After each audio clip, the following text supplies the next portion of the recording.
This is Mark Bell from SuperTraining.tv, Super Training Gym, the strongest gym in the West.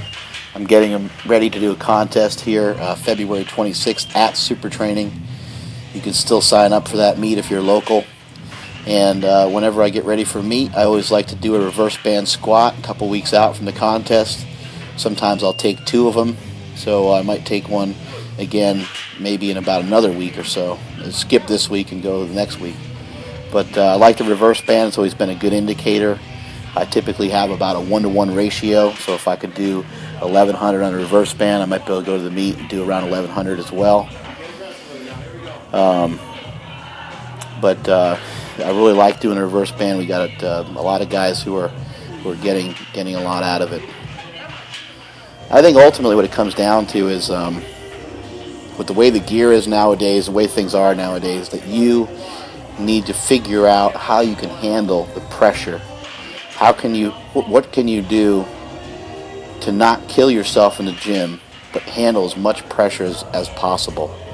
And that's what I like about this lift, is that we get to handle some large weights. Next time I do it, hopefully I'll go up a little bit over 1100, get a little bit of an overload out of it to again create even more pressure. You could simply just squat without the band, and you even have more pressure there. But I like building confidence going into the meet. My squats were a little screwy on this day. You're going to see I actually almost fell with that one there. I said, "Take it!" I was very forward, and it took me a little while to figure out what I was doing wrong. Actually, I watched Jim McDonald show me the video back, and I was able to watch what I was doing wrong. I was really unracking the weight with my shoulders a lot. I see that as a very common problem that the people that I work with, their shoulders come forward when they go to unrack the bar.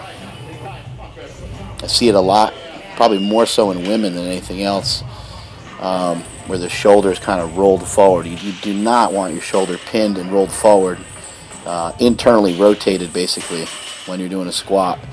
If your upper body's off, your lower body's going to be off as well. So again, same thing. I kind of picked that weight up with my upper body rather than more with my hips. And it moves a little better, but not that great. I also don't have my hands on the bar yet. It's very hard for me to get my hands on the bar. I usually only do it in meets or for real heavy stuff in training. There's David doing a great pull with about 6 chains on there. That's a lot of weight. Here's Robot, constantly working on him on some different things. Actually, we think we may have solved a piece of the puzzle for Robot this week after he did these squats on this day. Here's Treston Shoal. I think this is around 925 right here.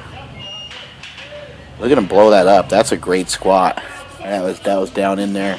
That was a very legit squat. Here's my chubby little self going with about 1100. I could have picked the head up a little bit better right there. Drop down into it and dip. A little high. Could have definitely go a little bit lower to be a little more convincing there.